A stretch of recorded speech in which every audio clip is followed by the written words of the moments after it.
Skinwalker Horror Stories. Like and subscribe for more. It was late at night, well past midnight, and the forest was eerily silent. We'd been camping in remote locations for years, but this spot felt different, like something was gooning this time. It was deeper into the wilderness than any place we'd ever ventured before, miles from the nearest trail or road. There were no other campers, no sounds of distant cars, not even the occasional chirp of an animal. Just the quiet rustling of the leaves in the light breeze and the crackling of our dying campfire. It was me, Brian, Tom, and Sarah. We had been friends for years, bonded by a love for nature and adventure, always seeking out the most secluded places to get away from the chaos of everyday life. That night, we had set up camp in a small clearing surrounded by towering pines. The moon was barely a sliver in the sky, casting only faint light through the branches. After a long day of hiking and setting up camp, we were exhausted, sitting around the fire, talking lazily about nothing in particular. The warmth of the flames was starting to wane, and the flickering light threw strange shadows on the trees. I remember feeling an odd tension in the air, but I didn't say anything. It was probably just my mind playing tricks on me. It was Tom who suggested we all turn in for the night. He yawned and stretched, saying something about wanting to get up early to catch the sunrise. One by one, we retreated to our tents. As I crawled into my sleeping bag, I listened to the silence outside. It was so quiet that I could hear my own breathing echoing in my ears. Normally, the sounds of the forest at night, rustling animals, wind through the trees would lull me to sleep. But that night, it was the absence of sound that kept me awake. I lay there for what felt like hours, staring at the roof of the tent. The fire had long since died, and the darkness seemed thicker than usual, pressing in around me. Just when I was starting to drift off, I heard it. Someone screaming at the top of their lungs. It was distant but clear, slicing through the silence like a blade. My heart skipped a beat, and I shot up in my sleeping bag, ears straining. For a moment I thought maybe I had imagined it, but then it came again. Louder this time. It was unmistakable. A human scream, filled with terror. I scrambled out of my tent, my hands shaking as I fumbled with the zipper. Tom and Sarah had already emerged from their tents, their faces pale, in the dim light. Brian was the last to join us, looking groggy but concerned. "Did you hear that?" I whispered, though I didn't know why I was speaking so softly. Tom nodded, his eyes wide. "Yeah, it sounded like someone's in trouble." The four of us stood in the middle of the clearing, staring into the dark forest that surrounded us. The scream came again, closer this time, and even more frantic. It was coming from deep within the woods, beyond the ring of trees that circled our camp. "What the hell is that?" Sarah asked, her voice trembling. "I don't know," Brian replied, already moving toward the edge of the clearing. "We should go check it out. Someone could be hurt." I hesitated. Everything in me was screaming not to go into those woods. The logical part of my brain told me that if someone was out there, they needed help. But something about those screams didn't feel right. There was something off about them. Tom must have sensed my hesitation. "Come on, man, we can't just leave them out there." Reluctantly, I grabbed my flashlight and followed them as we plunged into the forest. The trees closed in around us, and the air grew colder. The light from the sliver of moon above barely penetrated the thick canopy, and our flashlights flickered weakly in the dense dark.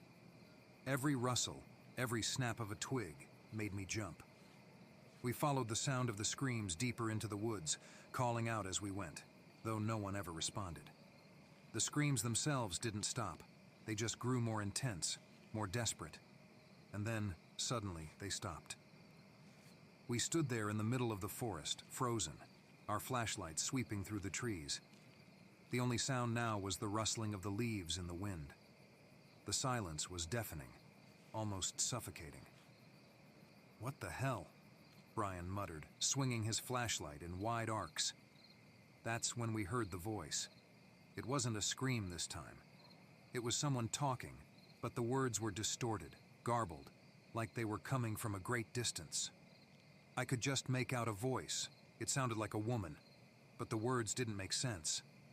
It was as if she was speaking in some foreign language, or maybe just gibberish. "Do you hear that?" Sarah whispered, clutching Tom's arm. "I don't like this," Tom said, his voice unsteady. "Maybe we should go back." Before anyone could agree, the voice changed. It was clearer now, still distorted, but unmistakable. It was my name. "Josh! Josh!" I froze, my blood turning to ice. That voice, calling my name, it sounded familiar. It sounded like Sarah. But Sarah was standing right next to me. I turned to look at her, and she was staring back at me, just as terrified as I felt. "Josh," the voice called again, this time from somewhere deeper in the forest. "That's not me," Sarah whispered, her face pale. We were all rooted to the spot, too terrified to move. The voice kept calling my name, drawing us deeper into the woods, though none of us wanted to follow. It didn't make sense. None of it made sense. "What the hell is going on?" Brian muttered, his voice barely above a whisper. Before I could respond, the voice shifted again. This time, it was Tom's name. "Tom, come here." Tom's face went white. "That's my voice," he said, his voice trembling. We turned our flashlights toward the direction of the voice, and for the first time I saw it. A figure standing just beyond the reach of our lights. It was tall, impossibly tall, and thin, like a shadow stretching unnaturally high. Its face, I couldn't make it out. It was blurry, shifting in the darkness, but the mouth was wide open, as if it was grinning or screaming. Without a word, we all turned and ran. We didn't care where we were going, as long as it was away from that thing. I could hear Sarah sobbing, Brian's breath coming in ragged gasps, and Tom muttering under his breath, "What the hell? What the hell?" We didn't stop running until we burst back into the clearing, gasping for breath. But even there, in the supposed safety of our camp, I felt the eyes of the forest on us. I felt watched, hunted. We didn't say a word as we hastily packed up our gear, stuffing our tents and sleeping bags into our packs with shaking hands. We abandoned the fire, left our trash scattered across the clearing. We didn't care. We just wanted to get out of there. As we hiked back to the car, I kept glancing over my shoulder, expecting to see that figure again, lurking at the edge of the trees. But I never did. When we finally reached the car, we piled in and Brian sped off, gravel kicking up behind the tires as we tore down the dirt road. No one spoke for the entire ride home. We never went back to that forest. We never spoke about what happened that night. But sometimes, late at night, when the wind howls through the trees and the world is quiet, I swear I can still hear it. The voice calling my name from deep within the woods. And every time I do, I wonder what would have happened if I had followed. Thanks for watching. Like, subscribe, and comment your video ideas down below.